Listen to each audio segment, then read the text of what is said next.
అబ్బో ఇక్కడ కేజీ చీరలు కొంటే అర కేజీ చీరలు ఫ్రీ అంట. మంగళ్య షాపింగ్ మాల్ కేజీల్లో సేల్, టన్నుల్లో ఆనందం. తెలంగాణ కాంగ్రెస్ లో పదవుల భర్తీకి గ్రీన్ సిగ్నల్ వచ్చిందా? సీఎం రేవంత్ రెడ్డి హస్తిన పర్యటనలో వర్కింగ్ ప్రెసిడెంట్ల భర్తీపై క్లారిటీ ఇచ్చారా? గతంలో మాదిరిగా 4 ప్రెసిడెంట్లు కాకుండా ఈసారి 2 వర్కింగ్ ప్రెసిడెంట్లను నియమించాలని హైకమాండ్ తేల్చేసిందా? మరి వర్కింగ్ ప్రెసిడెంట్ రేస్ లో ఉన్న ఆ నేతలెవరు? వర్కింగ్ ప్రెసిడెంట్ల నియామకంలో సీఎం రేవంత్ రెడ్డి మార్క్ ఉండబోతోందా? Let's watch the story.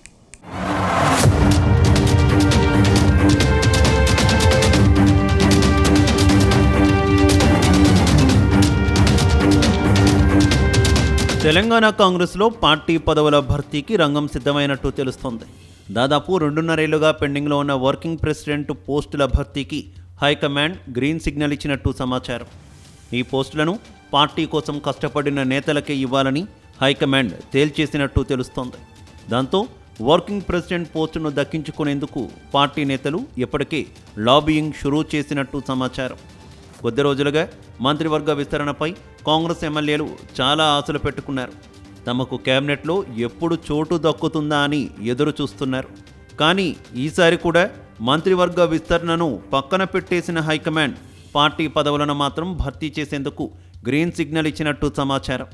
అయితే ఈసారి 4 వర్కింగ్ ప్రెసిడెంట్ల నియామకం కాకుండా కేవలం 2 వర్కింగ్ ప్రెసిడెంట్లను నియమించాలని ఆదేశించినట్టు తెలుస్తోంది. ఈ పోస్టులను ఎస్సీ, ఎస్టీ, రెడ్డి, మైనార్టీ సామాజిక వర్గ నేతలకు ఇవ్వాలని డిసైడ్ అయినట్టు తెలుస్తోంది. అలాగే ఇతర పోస్టులను భర్తీ చేస్తారని ప్రచారం సాగుతోంది. అయితే వర్కింగ్ ప్రెసిడెంట్ రేసులో కాంగ్రెస్ నేత రోహిన్ రెడ్డి, భువనగిరి ఎంపీ చామల కిరణ్ కుమార్ రెడ్డి ముందు వరుసలో ఉన్నట్టు తెలుస్తోంది.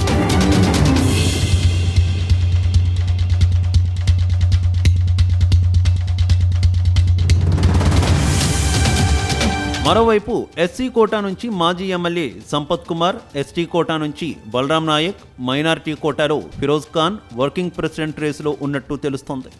వీళ్లంతా వర్కింగ్ ప్రెసిడెంట్ పోస్టును దక్కించుకొని తమ అదృష్టాన్ని పరీక్షించుకోవాలని ఉవ్విళ్లూరుతున్నారట. మరోవైపు గత అసెంబ్లీ ఎన్నికల్లో ఓటమి పాలైన నేతలకు ఈసారి పార్టీలో కీలక పోస్టులు దక్కే ఛాన్స్ ఉందని చెబుతున్నారు. ఇటీవల రాజ్యసభ ఎంపీల భర్తీలోనూ సీఎం రేవంత్ రెడ్డి మార్క్ స్పష్టంగా కనిపించింది. ఈసారి రేవంత్ రెడ్డికి అత్యంత ఆప్తుడు వేం నరేందర్ రెడ్డికి రాజ్యసభ పదవి దక్కింది. అటు జాతీయ స్థాయిలో కాంగ్రెస్ గొంతుకను బలోపేతం చేసేందుకు అభిషేక్ మను సింఘ్వీని పెద్దల సభకు పంపించారు. ఇప్పుడు వర్కింగ్ ప్రెసిడెంట్ పోస్టుల భర్తీలోనూ రేవంత్ రెడ్డి మార్క్ తప్పక ఉంటుందని ప్రచారం సాగుతోంది. ఈ నేపథ్యంలోనే ఢిల్లీలో సమన్వయ కమిటీ సమావేశంలో సీఎం రేవంత్ రెడ్డి పార్టీ వ్యవహారాల ఇన్ఛార్జ్ మీనాక్షి నటరాజన్తో సమావేశమయ్యారు.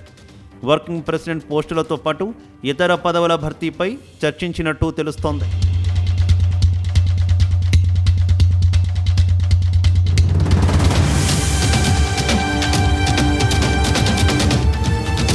వాస్తవానికి తెలంగాణ కాంగ్రెస్లో మాత్రమే వర్కింగ్ ప్రెసిడెంట్ అనే పదవి ఉంది. రాష్ట్ర విభజన తర్వాత తొలిసారి తెలంగాణలో వర్కింగ్ ప్రెసిడెంట్ పోస్టును క్రియేట్ చేశారు. అయితే గతంలో ఈ పదవి దక్కించుకున్న నేతలకు అన్ని విధాలా అదృష్టం కలిసి వచ్చిందని చెబుతారు. గతంలో టీ ప్రెసిడెంట్గా పనిచేసిన సీఎం రేవంత్ రెడ్డి, భట్టి విక్రమార్క, ఉత్తమ్ కుమార్ రెడ్డి, పొన్నం ప్రభాకర్ లాంటి నేతలకు సీఎం, మంత్రి పదవులు దక్కాయి. అందుకే చాలామంది నేతలు ఈ పోస్టు కోసం ఢిల్లీ కేంద్రంగా లాబియింగ్ చేస్తున్నట్టు ప్రచారం జరుగుతోంది. ప్రత్యేక రాష్ట్రాన్ని ఏర్పాటు చేశాక తొలి పీసీసీ చీఫ్ పదవి పొన్నాల లక్ష్మయ్యను వరించింది. ఆ సమయంలో తొలిసారి వర్కింగ్ ప్రెసిడెంట్ పోస్టును ఉత్తమ్ కుమార్ రెడ్డికి కేటాయించారు. అలా పీసీసీ చీఫ్ ఛాన్స్ దక్కించుకున్న ఉత్తమ్ దాదాపు 7 ఏళ్ల పాటు ఆ పదవిలో కొనసాగారు. ప్రస్తుతం ప్రభుత్వంలో ఆయన కీలక మంత్రిగా మారిపోయారు. ఆయన తర్వాత వర్కింగ్ ప్రెసిడెంట్ పదవి భట్టి విక్రమార్కను వరించింది. ఆయన ప్రస్తుత కేబినెట్లో డిప్యూటీ సీఎంగా వ్యవహరిస్తున్నారు.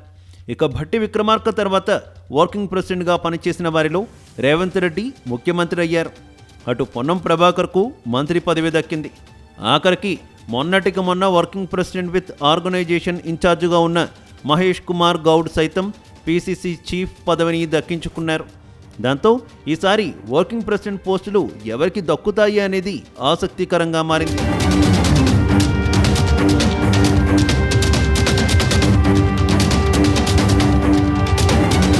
అయితే మొన్నటి వరకు 5 వర్కింగ్ ప్రెసిడెంట్లను నియమిస్తారని ప్రచారం సాగింది. వీళ్లంతా వర్కింగ్ ప్రెసిడెంట్ పోస్టును దక్కించుకొని తమ అదృష్టాన్ని పరీక్షించుకోవాలని ఉవ్విళ్లూరుతున్నారని టాక్ నడిచింది.